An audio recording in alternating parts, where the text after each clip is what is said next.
오늘 본문의 말씀 누가복음 2장 41절에서 51절 말씀을 중심으로 예수님을 놓친 사람들이라고 하는 제목의 말씀을 나누게 될 텐데요, 이 말씀을 여러분과 함께 나누는 이유 중에 하나는 이것입니다. 혹시 오늘 우리들도 성탄주일 그리고 성탄절을 맞으면서도 정작 예수님을 놓치고 있는 것은 아닌가, 알맹이가 없이 껍데기만을 쫓고 있는 것처럼 그 분위기와 형식은 가지고 있지만 그 중요한 성탄의 주인공이 되시는 예수님을 놓치고 있지는 않은가 하는 이야기를 여러분과 좀 나눠보고 싶습니다. 오늘 본문의 이야기는 다른 복음서에서는 기록하고 있지 않은 아주 예수님에 대한 독특한 사건 하나를 기록하고 있습니다. 어떤 내용이냐 하면 예수님의 청소년 시절을 기록하고 있습니다. 이 에피소드는 누가복음에서만 나오는 건데요, 예수님과 예수님의 부모님, 육체의 부모님 요셉과 마리아가 유월절 절기를 지키기 위해서 예루살렘으로 왔었습니다.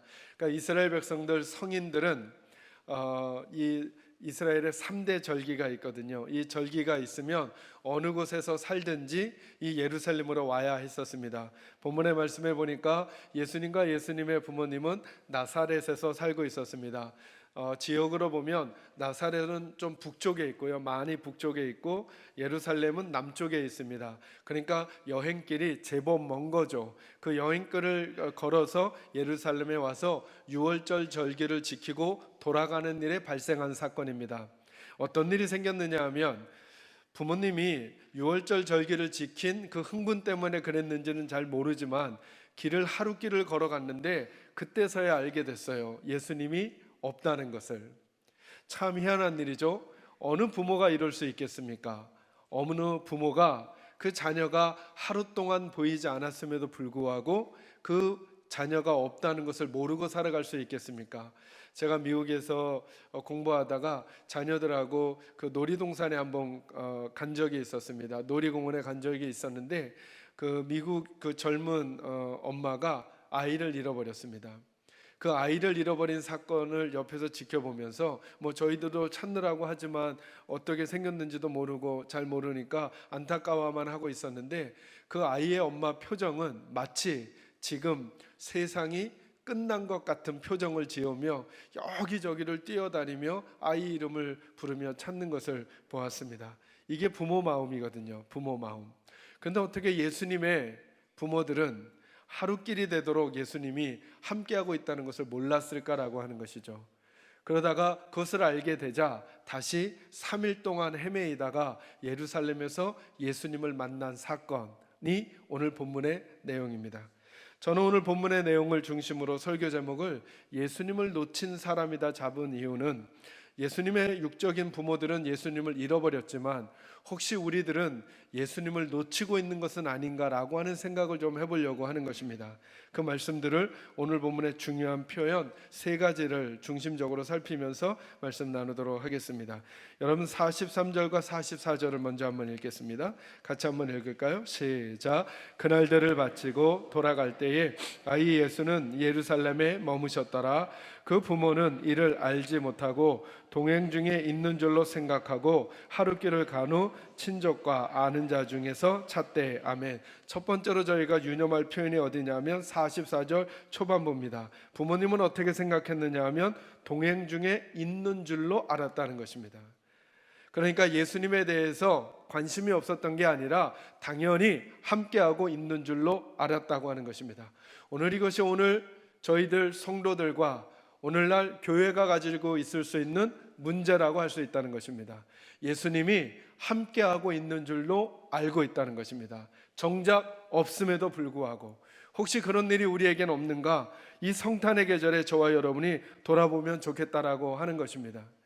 우리가 하나님 앞에 함께 예배할 때 우리들은 다 이 자리에 하나님이 임재하신다라고 알고 있습니다. 그런데 정말 임재하고 있냐는 것입니다. 나는 오늘 예배에 참여해서 하나님 앞에 예배하고 있는 줄로 알고 있습니다. 그런데 정말 우리는 하나님을 예배하고 있느냐라고 하는 것입니다. 우리가 찬양할 때 하나님께서 우리의 찬양을 들으신다고 우리는 알고 찬양을 하는 것 같지만 정말 우리는 하나님께 찬양을 하느냐 말입니다. 오늘날 우리들의 믿음의 삶을 살면서 우리들은 늘 그렇게 일컬어집니다. 우리들은 예수의 사람으로 일컬어지고 우리의 교회 공동체는 예수의 공동체로 일컬어집니다.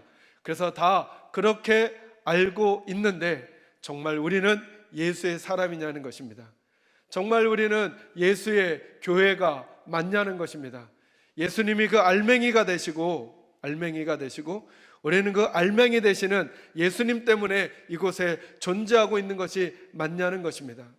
예수님의 부모님들은 예수님이 동행하고 있는 줄 알았습니다. 예수님이 옆에 있는 줄 알았습니다. 예수님이 함께하고 있는 줄 알았습니다. 그렇게 하루길을 아무 문제의식도 느끼지 못하고 그렇게 걸어갔습니다. 아마도 유월절 절기를 지켰으니까 그 유월절 절기 때 그 느꼈던 그 분위기들, 거기서 경험했던 그 성스러움들, 거기서 느꼈을 많은 사람들이 운집했을 때 느꼈을 카타르시스까지 다 옆에 사람들하고 논하며 지나가고 있었을 것입니다. 하루길을요.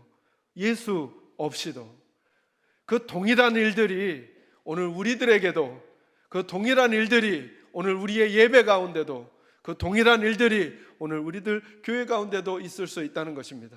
우리는 수많은 일들을 한 주간에 우리 교회가 일합니다. 교육부서에서, 주차관리에서, 찬양대에서, 안내위원회에서, 설교하는 저부터 시작해서 수많은 일들을 합니다. 그리고 그 모든 일들을 예수의 이름을 일컬어 우리는 한다고 생각할 것입니다. 그런데 과연 예수가 그 자리에 계시는가? 예수가 설교하는 그 자리에 정말 임재함을 나는 느끼고 설교하는가? 저는 점검해야 하고, 성가대는 정말 찬양하는 그 시간에 하나님께서 그 자리에 임재하고 계시는가? 주차 관리하는 그 시간에 우리는 예수가 함께하는 사람들로 그 자리에 존재하는가? 그런 줄로 알고 하루길을 걸어갔지만 정작 예수는 없었던 그 어머니, 아버지의 모습처럼 우리는 예수를 놓치고 살고 있는 것은 아닌가를 이 성탄의 계절에 도리어 점검해 봐야 한다라고 하는 것입니다. 그리고 봤더니 이상한 일이 생기기 시작합니다. 예수가 없어졌다는 것을 알기 시작한 그때부터 그들이 그동안 지켰던 유월절 절기는 하나의 기쁨의 사건이 되지 못합니다. 그 전에는 아마 그것이 이슈가 돼서 이러저러한 이야기를 나누고 감동을 나누고 기쁨을 나누고 의미 부여를 하며 하루길을 걸어왔을 것이지만 예수가 안 계신다는 사실을 아는 순간 그들이 며칠 몇 날을 보냈던 유월절 절기도 더 이상 대화의 주제가 되지 않고 길을 걸으면서 옆에 있는 친지들과 가족들과 아는 사람들과 기쁘게 걸어가던 그 걸음걸이도 더 이상 기쁨의 걸음걸이가 아니라 그 요셉과 마리아의 마음속에는 온통 어두운 색깔밖에 남지 않게 되어 버렸다는 것입니다.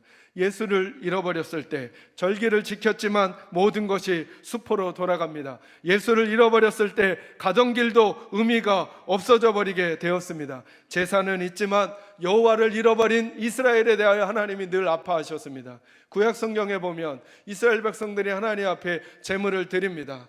그리고 번제를 드립니다. 그러나 하나님이 늘 아파하십니다. 왜냐하면 그 안에 하나님을 생각하는 마음이 없었기 때문에 그렇습니다. 하나님이 빠져버린 제물, 하나님이 빠져버린 번제는 그냥 하나님께는 아무런 의미가 없었던 것이 되었고, 하나님께 아무런 의미가 없는 그 번제와 제사는 이스라엘 백성들로 하여금 하나님의 은혜를 누리지 못하게 했던 것이죠.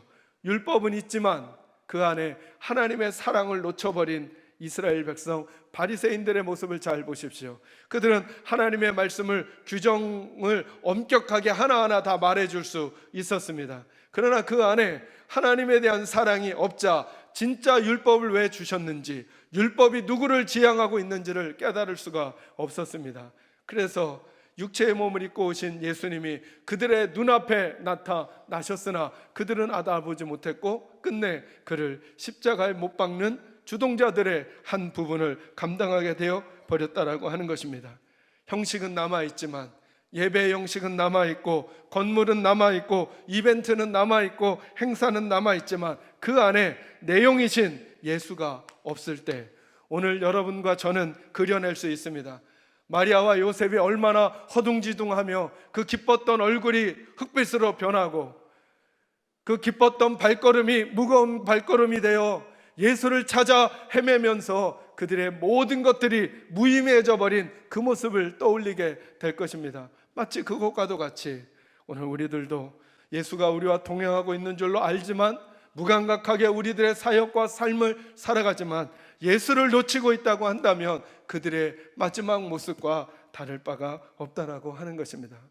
저는 이 성탄의 계절에 우리 마음을 차분히 한번 가라앉히고 나는 정말 요즘 예수와 함께 살아가고 있는가?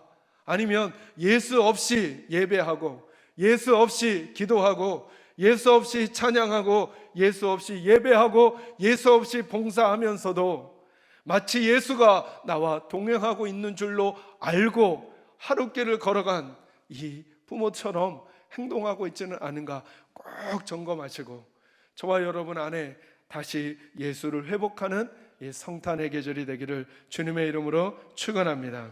두 번째로 저희가 살필 부분은 어디냐면 여기입니다. 44절부터 46절까지 한번 같이 읽겠습니다. 시작. 동행 중에 있는 줄로 생각하고 하루길을 간 후 친족과 아는 자 중에서 찾되 만나지 못함에 찾으면서 예루살렘에 돌아갔더니 사흘 후에 성전에서 만난즉 그가 성생들 중에 앉으사 그들에게 듣기도 하시며 묻기도 하시니 아멘. 어디를 주목하려고 하느냐 하면 그들이 예수님을 잃어버린 것을 몰랐던 시간은 하루예요. 그죠? 그래서 44절에 보면 동행 중에 있는 줄로 생각하고 하루길을 갔다는 거예요. 예수님 없이 살아간 시간은 하루인데 예수님을 찾는 데 필요했던 시간은 46절에 보니까 며칠 뒤에 만났다고요. 사흘이나 걸렸다라는 거예요. 저는 이 말씀이 우리들 입장에서는 한번 생각해 볼 필요가 많이 있다라고 하는 것입니다.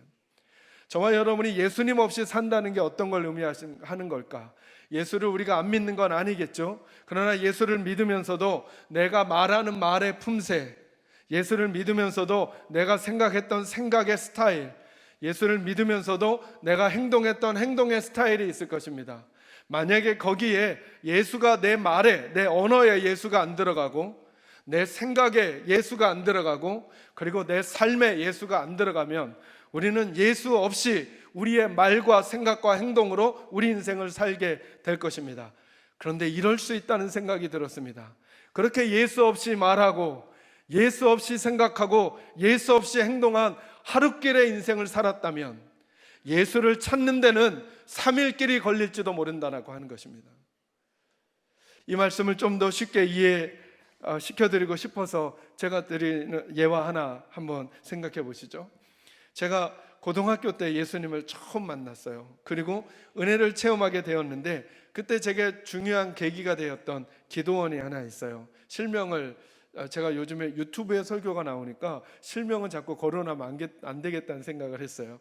어쨌든 청평 쪽에 있던 어떤 기도원이에요. 거기 원장님이 계시는데 그분은 한쪽 다리를 그 6.25 전쟁통에 다치셔서 상이용사 흔히 말하는 그것이었어요. 그래서 한쪽 다리가 장애가 있으셨어요. 근데 이분이 그 장애를 가지고 지내시면서 이렇게 좀 거친, 소위 말하면 깍두기 아저씨들 같은 생활을 많이 하셨다는 거예요. 그러다가 나중에 예수님을 믿게 되셨어요. 그리고는 끝내 목사님이 되시고 기도원 원장님이 되시는 거예요. 그러니까 이분은 설교하실 때 욕을 찰지게 잘하셔요. 그러니까 욕을 하시는데도 은혜가 되는 듯한 느낌. 네. 제가 만약에 욕을 하면 난리가 나겠죠, 그죠? 네. 근데 한 번은 그러는 거예요. 막 아이가 막 우니까 그 아이 엄마한테 야, 이 XX 이렇게 말하면서 애한테 사탕이라도 하나 주지. 그러면 성도들이 까르르 막 웃는 거예요. 그래서 제가 그렇게 생각했어요. 아우, 나도 깍두기가 됐다가 돌아오면 저렇게 은혜로울 수가 있을까? 라는 생각을 잠시 했던 적이 있어요. 그러다가 나중에 깨달았어요. 아, 저 목사님은 아직도 그게 잘 안 돌아오는구나. 그게 막 익숙했었으니까 그걸 설교 시간에도 쓰기는 하시지만 실제로는 잘 안 바뀌시는구나. 거친 삶을 살았다가 하나님께 돌아오는 거 매우 은혜로운 일이긴 하나 거친 일을 하는 것을 사모해서 그 은혜의 크기를 더 받으려고 하는 건 매우 어리석을 수 있겠구나. 우리는 가끔 신문 매체나 TV나 대중매체를 통해서 예전에 어두웠던 인생을 살았던 분이 하나님께로 돌아와 간증 집회하고 하고 다닌다는 소식들을 들을 때가 있습니다. 그러다가 또 한 소식을 듣죠. 그분이 다시 그 일을 버려서 구속이 됐다는 소식들을. 왜 그럴까? 그들의 인생의 하루길 같은 시간을 예수 없이 살면서 그들의 언어와 그들의 생각과 그들의 삶은 예수 없는 대로 각인이 되어버렸거든요. 이걸 돌이키는 데는 갔던 그 시간보다 더 많은 노력과 가슴앓이가 있어야만 제자리 정도 올 수 있다는 거죠. 예루살렘에서 다시 예수님을 만났습니다. 그죠? 거기가 예수님과 함께 출발했었어야 했던 자리였거든요. 우리도 한번 이 성탄의 계절을 생각해 보자는 거예요. 우리는 예수님 없는 것 같은 시간들, 그때 우리는 어떤 말들을 막 내뱉고 어떤 생각들을 마구 펼치고 어떤 행동들을 하고 있습니까? 만약에 저와 여러분이 아무 감각도 없이 그 삶이 마냥 즐겁고 기쁘고 평안해서 그 걸음으로 막 걸어가게 된다고 한다면, 다시 주님의 사람으로 서기까지, 주님의 백성으로 그 모습을 회복하기까지 더 오랜 시간, 더 아픔의 시간, 더 메마른 시간들이 우리에게 올지도 모른다는 거예요. 바라기는, 그러니 지금이라도 늦지 않았으니 지금 저와 여러분이 예수님을 찾는 거죠. 다시 예수님께로 돌아서는 거죠. 우리의 말이 예수님께로 돌아서고, 우리의 생각이 예수님께로 돌아서고, 우리의 행동이 예수님께로 돌아서는 지금 깨달은 이 시간에, 아니 멀리 가지 않은 이 시간에 다시 내 삶의 예수를 회복할 수 있는 은혜가 저와 여러분에게 꼭 있기를 주님의 이름으로 축원합니다. 예수님의 부모님들은 하루길을 갈 동안 예수님을 만나지 못했어요. 그러나 그곳에서 아무 문제의식을 느끼지 못했어요. 그리고 깨달았을 때, 다시 예수님을 찾을 땐 그들이 걸어온 시간보다 더 많은 시간과 더 많은 가슴앓이가 필요했듯이, 우리들도 하나님 없이 우리의 범죄의 삶을 막 살아내고 나면, 그래 언젠가 돌이키면 금방 그 자리로 가겠지 싶지만, 내 인격 안에 심어진, 내 언어 안에 심어진, 내 사고의 틀 안에 심어진 하나님 없는 방식의 그것들을 끄집어내고 바꿔내기가 훨씬 더 어렵다는 거예요. 다시 하나님의 방법으로 돌아오셔야 합니다. 다시 주님을 회복하는 은혜가 저와 여러분에게 있기를 주의 이름으로 축원합니다. 마지막 세 번째, 이 부분을 한번 점검하려고 합니다. 제가 44절부터 읽어드립니다. 동행 중에 있는 줄로 생각하고 하루길을 간 후에 이제 예수님 없는 것을 알았습니다. 그리고 나서 친족과 아는 자 중에서 찾되 만나지 못했다 말씀하고 있습니다. 어디서 예수님을 만났는가? 예루살렘으로 돌아갔더니 사흘 후에 성전에서 예수님을 만났다, 이렇게 말했습니다. 세 번째 말씀은 이것입니다. 예수님을 바른 장소에서 찾아야 한다라고 하는 것입니다. 예수님을 잃어버렸을 때 예수님의 부모님들은 아는 자들과 친족들 중에 그 옆에 그냥 예수님이 계실 줄 알았습니다. 그곳에 계시지 않아서 나사렛으로 가던 그 길을 돌이켜 예루살렘으로 돌아와 보니까 예수님은 어디에 계셨느냐 하면 성전에 있었습니다. 이 말씀도 살짝 이해가 되지 않습니다. 왜냐하면 가던 친족들 사이에서 살펴보면 친족들의 무리가 한 100명, 크게 200명이라고 쳐도 1시간이면 다 살펴보지 않겠습니까? 그죠? 그러면 예루살렘으로 돌아오는 거 하루 정도면 예루살렘에서 예수님을 어디서 찾아야 됐을까 암직한데, 아마도 예수님의 부모님들은 예루살렘으로 돌아와 성전보다는 그 주변의 다른 곳을 많이 찾았던 모양이죠. 3일이 걸린 걸 보니까 그리 큰 도시도 아니었을 텐데요. 그러자 예수님이 이렇게 말씀하십니다. 48절부터 한번 보시죠. 그의 부모가 보고 놀라며 그의 어머니는 이르되 아이야 어찌하여 우리에게 이렇게 하였느냐? 보라 내 아버지와 내가 근심하여 너를 찾았노라. 49절 예수께서 이르시되 어찌하여 나를 찾으셨나이까? 내가 어디 있어야 될 줄요? 내 아버지 집에 있어야 될 줄을 알지 못하셨나이까? 이 말은 반문이죠. 알았어야 하지 않으십니까? 어머니 아버지시라면, 지금까지 나를 키우셨다면, 내가 하나님의 아들인 내가 아버지 집에 당연히 있을 거라고 생각하지 않으셔야 했습니까? 그런데 왜 다른 곳을 찾으셨습니까? 라고 하는 반문처럼 들린다는 것이죠. 저는 왜 예수님을 바른 곳에서 찾아야 한다고 여러분과 나누고 싶냐면 이것입니다. 오늘 예수님의 부모님도 예수님을 잃어버렸을 때 어디서 찾아야 할지를 몰랐습니다. 혹시 저와 여러분도 주님 없는 인생을 사는 이 세상에서 예수님을 어디서 만날까? 예수님을 어디서 찾을까? 그곳을 잘못 알고 계시지는 않을까 하는 마음 때문입니다. 어떤 이들은 어떤 정치 모임에서 예수를 찾으려고 합니다. 예수를 이용하여 그 모임을 할 수는 있으나 여러분 꼭 생각하셔야 합니다. 예수는 어디에 계실까? 그 이벤트가 끝나고 그 모임이 끝나고 그 문화 행사가 끝나고 그 프로그램이 끝나도 예수님은 거기 아니 계실지 모릅니다. 예수님이 이렇게 말씀하십니다. 부모님, 내가 아버지 집에 있어야 할 줄을 알지 못하십니까? 이 말은 다시 저와 여러분이 예수님을 만나려면 하나님을 만나는 자리로 오셔야 한다는 것입니다. 그게 바로 예배이고 그게 바로 말씀인 것입니다.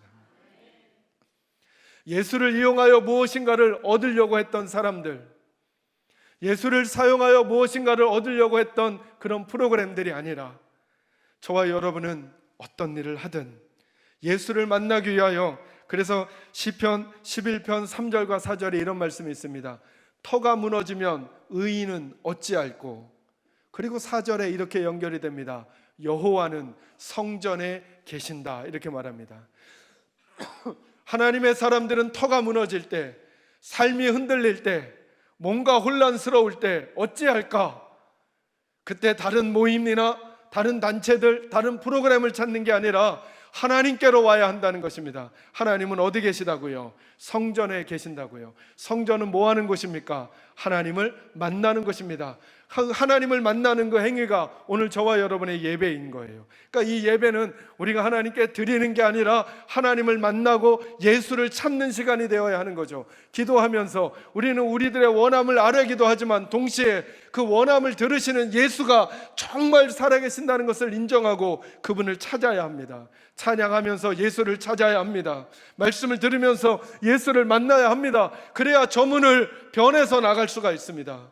저 문을 나가면서도 내가 변하지 않았다면 우리 모두는 이렇게 생각해야 합니다. 내가 예수를 놓치고 돌아가고 있구나. 내가 예수를 놓치고 돌아가고 있구나. 저는 바라기는 우리 사랑하는 계산제일교회는 우리가 커지고 많아지고 세져도 항상 물었으면 좋겠습니다. 우리 안에 예수가 진짜 살아계시는가? 우리는 성공해도 항상 물었으면 좋겠습니다. 우리 안에 예수가 정말 살아계시는가? 예수는 우리의 시작이며 마지막이시고 예수는 우리의 전부이십니다. 저는 성탄절을 생각할 때마다 성탄절의 이미지는 딱 이렇게 그려집니다. 어떤 우리들의 세상을 원으로 그린다면 이 원 안에 없던 예수를 하나님께서 이 원 속으로 집어넣으신 것입니다. 그죠? 이게 성탄절이죠. 성탄절이 없었다면 예수는 세상이라는 원 바깥에 계셨던 거죠. 성탄절은 무엇입니까? 이 원 안으로 예수님이 들어오신 것입니다. 이 원을 여러분의 가정이라고 한다면, 여러분의 가정에 진짜 성탄절이 임하려면 예수가 그 원 안으로 들어오셔야죠. 여러분 개인에게 정말 성탄절이 임하려면 여러분 개인이라고 하는 원 안으로 예수가 들어오셔야죠. 하나 더요. 왜 하나님은 세상 속에 예수를 집어넣으시려고 하셨을까라고 하는 것입니다. 왜요? 예수 없는 세상은 소망이 없기 때문에 그렇습니다. 예수 없는 가정은 소망이 없기 때문에 그렇습니다. 예수 없는 인생은 소망이 없기 때문에 그 원 안으로 예수를 밀어넣으신 사건이 오늘 이 성탄이라고 하는 것입니다. 저와 여러분의 인생이 예수 없이 살잖아요. 하루길 여러 길을 가고 그 끝에서 예수 없음을 발견하게 되면 우리는 다시 돌아서야 합니다.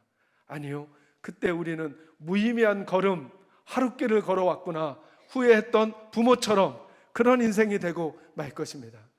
성탄의 계절에 이 분위기와 이 뉘앙스와 이 무드도 여러분 느끼시겠지만 그러나 그 알매기를 놓쳐서는 안 됩니다. 그 알맹이는 예수입니다. 저는 여러분의 마음속에 예수가, 여러분의 가정 가운데 예수가, 우리 교회 가운데 예수가 다시 자리매김하시게 되시기를 우리 주님 예수님의 이름으로 축원합니다. 기도하겠습니다. 거룩하신 하나님,